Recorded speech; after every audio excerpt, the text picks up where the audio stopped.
Hello दोस्तों, स्वागत है आपका क्रेजी क्रिप्टो मिंटू में। बात करेंगे आज कुछ ऐसे कॉइन्स की जिसकी डिमांड आप लोगों ने की है, और वो भी लॉन्ग टाइम होल्ड के लिए, क्योंकि लॉन्ग टाइम होल्ड कुछ ज़्यादा ही है, ज़्यादा ही चल रहा है आजकल। तो देखिए, लॉन्ग टाइम होल्ड के लिए देखिए अपनी अपनी सबकी अलग अलग स्ट्रैटेजी होती हैं। तो वो किस तरीके से करना चाहते हैं, मैं अलग तरीके से करता हूँ, आप अलग तरीके से करते हो, कोई और थर्ड पर्सन अपने हिसाब से करता हो। तो इसमें कौन से कॉइन्स अपने हिसाब से वैसे ठीक लेंगे, लेकिन क्या है, देखिए कुछ लोग क्या होते हैं, टॉप 10 को ही प्रायोरिटी देते हैं कि लॉन्ग टाइम के लिए वही ठीक है, इससे नीचे तो फिर ठीक है, अपना प्रॉफिट लो और निकलो। देखिए मोस्टली मैं कहता हूं जो क्रिप्टो करेंसी में पुराने लोग हैं, जिन्होंने अच्छी तरीके से, वो कहते हैं गहनता से उसको समझ लिया है, वो टॉप 20 तक ही सीमित हैं। वो नीचे वाले कॉइनों में हाथ भी नहीं लगाते, वो केवल तब हाथ लगाते हैं जब देखते हैं अब यहाँ पर प्रॉफिट मिलेगा, प्रॉफिट लिया और निकल गए। वो केवल तब हाथ लगाते हैं, वो तो उनकी चर्चा भी नहीं करते। और जो न्यू एंट्री हुई है, यानी कि लगभग आप 2022 के जो फर्स्ट क्वार्टर में जो एंट्री हुई है, वो आप 80 से 90% आप ये मान लीजिए वो मीम कॉइन्स में अटकी हुई है, वो ऊपर गई ही नहीं है। क्यों? क्योंकि तब तक जो है लोग उतना, ये जो एंट्री हुई है वो उनको उतना ज़्यादा समझ में नहीं आया, तो वो सस्ते के चक्कर में है कि सस्ता क्या ठीक रहेगा।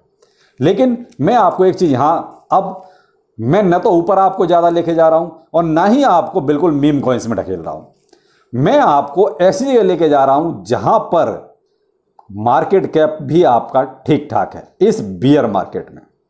इसलिए मैं आपको कुछ ऐसे कॉइन सजेस्ट करूंगा जो हर तरीके से मजबूत हैं और उन पर आप यकीन कर सकते हैं। देखिए, इन्वेस्टमेंट करना ना करना वो आपकी मर्जी है। देखिए, मैं तो केवल जो आप क्वेश्चंस करते हैं, जो कमेंट्स करते हैं, उसके आधार पे आपके सॉल्यूशन देने को कोशिश करता हूं। तो उसके आधार पे ही मैंने कुछ कॉइन्स सिलेक्ट किए कि ऐसा भी ना हो कि बहुत ज़्यादा महंगे हो जाएं, ऐसा भी ना हो कि बिल्कुल ही मरे गिरे हों, ऐसा भी ना हो कि जिन्हें हम विश्वास ना कर सकें। तो इसलिए कुछ कॉइन्स ऐसे मैंने सिलेक्ट किए जो आपकी पॉकेट को अलाउ कर सकते हैं, जो कहीं ना कहीं आपकी पहुंच में है, आपके कब्जे में है। आप चाहो तो अपने हिसाब से रिसर्च करके उनमें इन्वेस्टमेंट कर सकते हो। क्यों? क्यों अब जो हालात हैं मार्केट के, उस हिसाब से यहां से आप अपनी बाइंग जो है बना सकते हो, स्टेप बाय स्टेप, एक साथ नहीं, स्टेप बाय स्टेप। मार्केट देखते जाइए, इन्वेस्ट करते जाइए।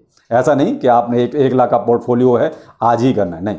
उसके आप चाहो 20 टुकड़े कर लो, चाहो 10 टुकड़े कर लो, आप अपनी कैपेसिटी के हिसाब से, उस हिसाब से आप स्टेप बाय स्टेप देखते जाइए और काम करते जाइए, यानी कि इन्वेस्ट करते जाइए।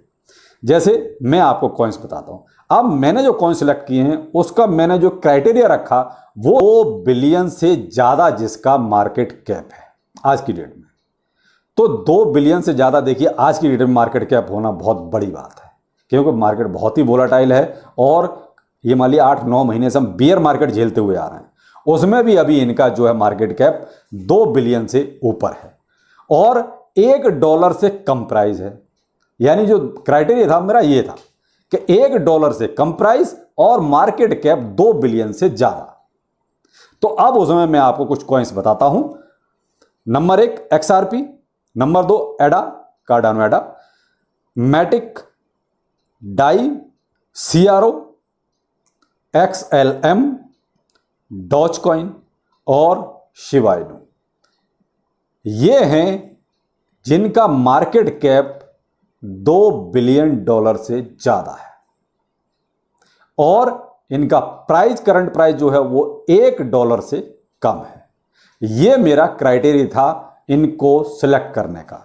तो यहां पर आप क्या है कि देखिए, कोई ना कोई फंडामेंटली मजबूत है, कोई अपना ब्लॉकचेन की वजह से मजबूत है और कोई अपनी कम्युनिटी की वजह से मजबूत है। तो कुल मिलाकर ये कॉइन्स ऐसे हैं जहां पर आप अपनी रिसर्च को थोड़ा सा करके आप लॉन्ग टाइम के लिए इसमें एक SIP के तौर पे मार्केट को देखते हुए आप थोड़ा बहुत इन्वेस्टमेंट कर सकते हैं। क्यों? मैं चाहता तो आपको BTC भी इसमें रख सकता था, इथेरियम रख सकता था, लेकिन क्या है कि देखिए मोस्टली लोगों की अब वो अभी पहुंच से बाहर हैं, क्योंकि कोई भी अभी 15-16 लाख एक कॉइन में शायद नहीं लगाना चाहेगा। अब BTC का अगर आप एक भी लेना चाहेंगे तो आपको 16 लाख रुपए, 17 लाख रुपए देने पड़ेंगे, तो वो शायद इतना पॉसिबिलिटी नहीं है। वो देखिए, वो बड़े बड़े लोगों का काम हो गया। वो अब वो कहते हैं कि आम आदमी की पहुंच से BTC बाहर निकल चुका है। तो ये थे कुछ ऐसे कॉइन्स जहां पर आप लॉन्ग टाइम के लिए सोच सकते हो और आपके पहुंच में है, यानी कि आपके पॉकेट फ्रेंडली हैं और ये उतने मरे गिरे भी नहीं है कि आप ये कहो करे कि पता नहीं कहाँ हम पैसा कहीं गलत जगह तो नहीं लगा रहे, ये ऐसे हैं, तो उनसे ये बेहतर हैं। तो ये थे कुछ कॉइन्स आपकी डिमांड पर। अगर आपको ठीक लगता है तो अपनी रिसर्च आप थोड़ी सी कीजिए, क्योंकि I am not a financial advisor. तो आप रिसर्च देखिए, कोई भी इन्वेस्टमेंट आपको करना है कहीं भी, आप अपनी रिसर्च जरूर किया करें, क्योंकि फिर एक वो रहेगा कि मैंने कोई गलती नहीं की। अगर आप रिसर्च अपनी नहीं करेंगे तो आप फिर दूसरों को ब्लेम करते रहेंगे। यहां पर क्या होगा कि अगर आप अपनी भी थोड़ी बहुत रिसर्च करेंगे, थोड़ी बहुत नॉलेज हासिल करेंगे, तो उसमें आपको किसी को ब्लेम करने की जरूरत नहीं रहेगी और अंदर से आपको यह नहीं लगेगा कि मैंने गलत जगह पैसा लगा दिया। इसलिए मैं हर बार कहता हूं कि आपकी रिसर्च बहुत जरूरी है। तो शायद आपको ये ठीक लगा होगा, और अगर अच्छा लगा तो लाइक सब्सक्राइब जरूर कीजिए। फिर मिलते हैं, नमस्कार।